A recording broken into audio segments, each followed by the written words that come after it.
Coming up on the Lakeside Loop, Lakeside honors our veterans. Band and swing choir performed in the fall concert.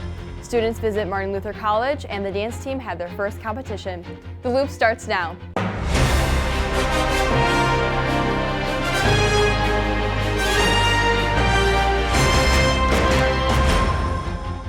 Welcome back to the Lakeside Loop. I'm Natalie Popp. And I'm John Loest.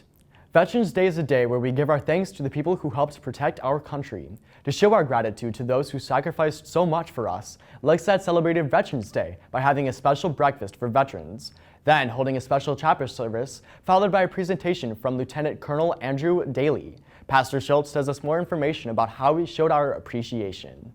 So Veterans Day, it was a great day. Probably our biggest thing was we bring in a guest speaker. So this year it was Lieutenant Colonel Andrew Daly.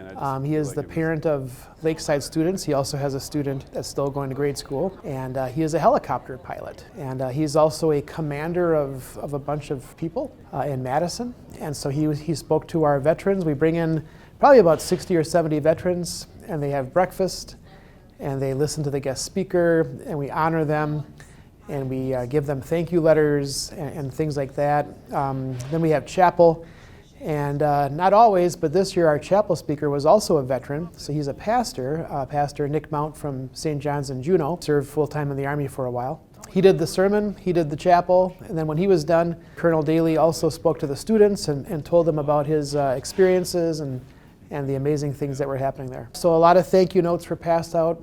Thank you notes were written by Lakeside students and a lot of our elementary school students from our federation. So one of the things about Veterans Day is, besides our guest speaker, our student Natalie Popp, she has got a passion for honoring and supporting veterans. She greeted the veterans, she spoke to them. She wanted to talk to them about a book that she had just written and was published. And she even presented a copy or two copies, to two winners of the drawing for that book. So veterans were grateful for that. They were grateful for her support. We want to honor the veterans. First of all, we want to thank them for the sacrifices they have made so that we can live in the country we live in. And we have lots of freedoms here that many countries don't enjoy. But they made sacrifices so that we can enjoy our freedom today. Thanks again to all who have served our country. Many students here have musical gifts, and they got to show them off this past Sunday at the fall concert. Band, cadet band, and swing choir put on an amazing show for those who came to watch. Lars Strong gives more details about the preparation for this performance.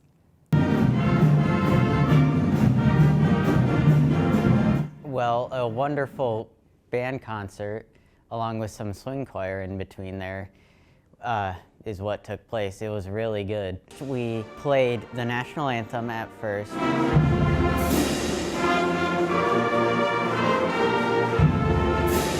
And then we had the cadet band play with some of our students, and they did a wonderful job on their songs.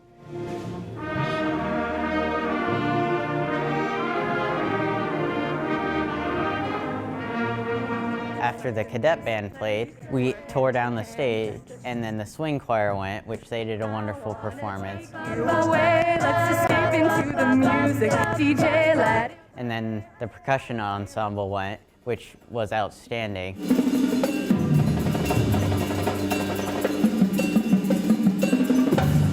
And after that, we then put everything back on stage. We played through our excellent songs that we chose.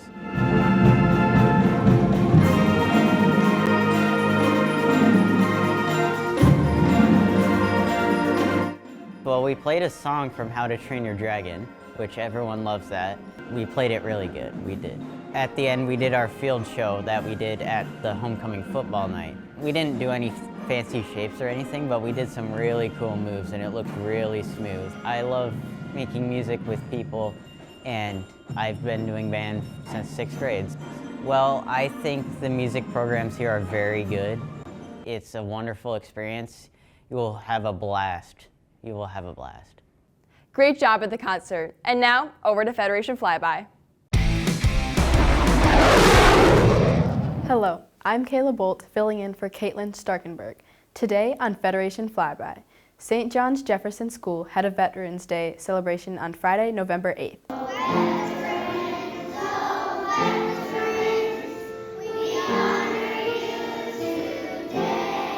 The students made posters and wrote letters of thanks to the veterans. All veterans from the congregation and those related to the students could attend. During this, Natalie Pop read her new children's book, Lou, for the Red, White, and Blue. Thank you to all our veterans who keep our country safe. Next, we go over to Westside Christian's historical book project and their science fair. Each student selected a historical biography to read and talk about in a group. The book we're reading for book club and literature is called We Had to Be Brave, Escaping the Nazis and on the Kinder Transport by Deborah Hopkins. Then they made a book presentation as a team. These students made videos, slideshows, and some even made a playable board game. This project goes over how some people in the past had many hardships. It shows us today that we can overcome even our hardest battles with God's help. Westside Christian also had a science fair recently. Students could select and test a scientific concept they were interested in. Each student came up with a question hypothesis and made their own experiment. 5th through 8th graders came up with presentations on their own, while 3rd and 4th did their experiments in small groups or as a class. Students first introduced their projects to their classes. Then, the projects were put in the gym for viewing. The presentations took place on Friday, November 8th. This project helped students let their creativity flow and learn multiple scientific concepts.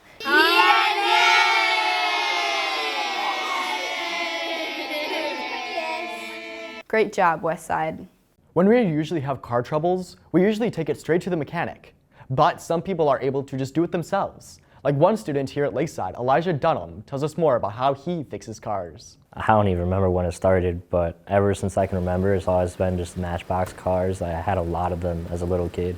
And then it was more so just trying to understand how things work. And when I found out there's explosions in an engine, that's what really piqued my interest. How do you control all that and make it spin some tires? I decided to fix my own vehicles because I saw the price tag when I took my Honda Civic in for some repairs, and it was a lot, especially for the labor part. But if you just get the parts and kind of know what you're doing, you can watch a YouTube video to figure out the rest.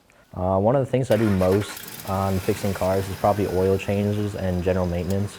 In the past year, I think I've done probably about 4 or 5 oil changes and changed the differential fluid on both my front and rear differential on my pickup truck. The hardest part about fixing a vehicle is all the rust that's underneath, especially with my truck. I'm actually having to take it in instead of doing the repairs myself because the front end is very corroded. I have opened up to other people, including some of my family members, and I have opened up to some classmates as well and close workers. I'm actually doing an oil change for Joseph Metzger on Sunday. I charge for the parts and do free labor, mainly because I can't give a warranty on anything. It's because I don't have pockets that deep. I am hoping to look forward to opening my own shop and getting in 2 or 3 people to help me and see where that goes. Or I'll work at a dealership when I become of age.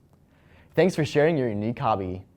If you've attended a football game earlier this year, you have most likely seen our dance team. They do more than perform at games though. They recently had their first competition placing. Nadia Henriquez gives us an inside look at this competition.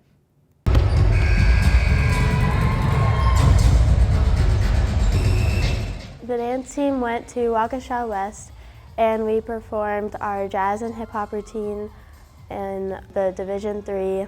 And we got there at about 10:30 in the morning and we stayed until about 6:45 at night.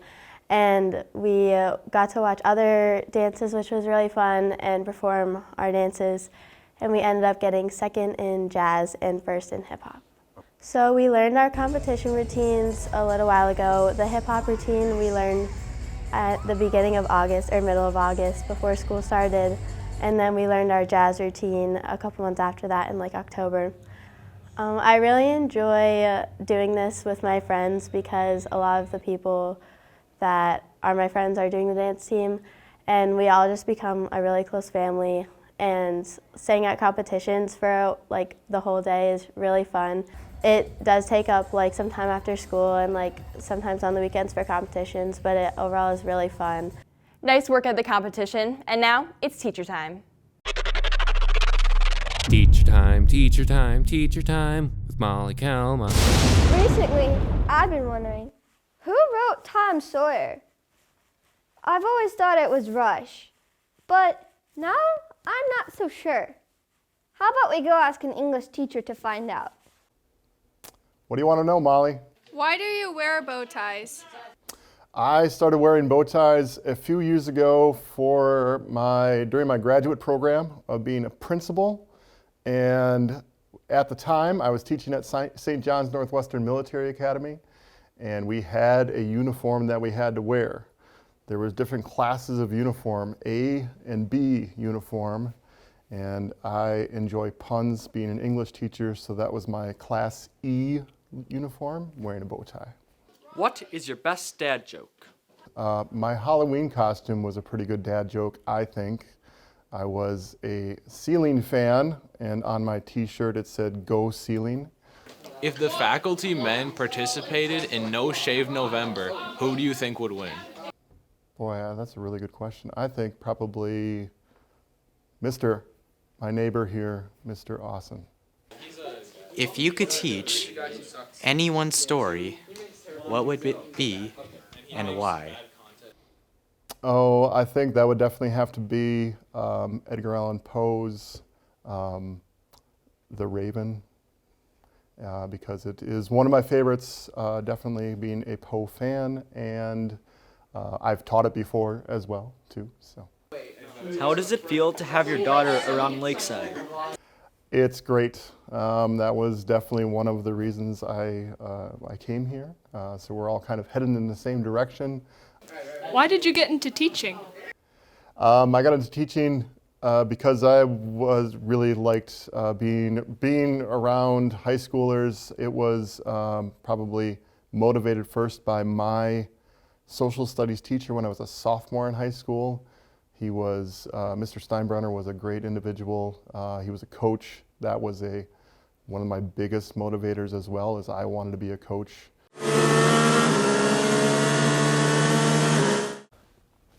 And now for the speed round. Where did you go to college? University of Wisconsin, Platteville, and Carroll University. Favorite book?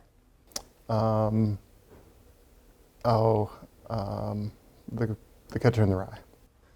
Favorite song? Where the Streets Have No Name, U2. Football or soccer? Football. Favorite Badger player? J.J. Watt. Is James Meinl a good student? He's all right. Many Lakeside students recently took a trip to Martin Luther College, a school for training teachers, pastors, and staff ministers. These students got the opportunity to see if they would like to pursue a career in the ministry and use their God-given talents to become future pastor and teachers. Yeah, we ended up going up to MLC, New Ulm, Minnesota, and we just visited the campus and we just learned about what they have to offer. Yeah, so we took a coach bus. It was about a 5.5-hour drive, so it was pretty lengthy, but it really wasn't that bad. Some people slept, some people found games to play, and so we made it up there. But then when we got back from MLC that night, there was a pool that a bunch of people stayed at, and it was really fun to hang out there, whether it's in the hot tub or playing football in the pool. So we got there, and right away, we ended up choosing what class we would go to. We ended up going to the class the next day, but when we got there is when we chose the class. And then right after that, some people got to visit with coaches if they wanted to. I believe the choir was able to go check that out as well. And if you didn't do that, you got to go to the student center, which is basically just a place for students to hang out. There was foosball, there was pool, and there was a couple other things. There was a store, there was a shop that you could buy stuff at, and that was really fun to be around. Some of the students ended up going over to the early childhood center. They play another game where they take these. And then later that day, after that, we ended up taking a tour of the campus. And so different MLC students would take you around, show you what different buildings are like, show you what classrooms are like, and they just gave you a tour of campus. And then later that day, we ended up going into chapel, and we had a mini chapel. It was the afternoon chapel. I believe a student was the one that gave that chapel, so that was very cool to see, and he was very good at it too. But we went to the sports center, the Betty, that's what they call it there, and that was really fun. You could do a bunch of different things. There was the golf simulators, you could be playing football. There was games that the hosts had there for you.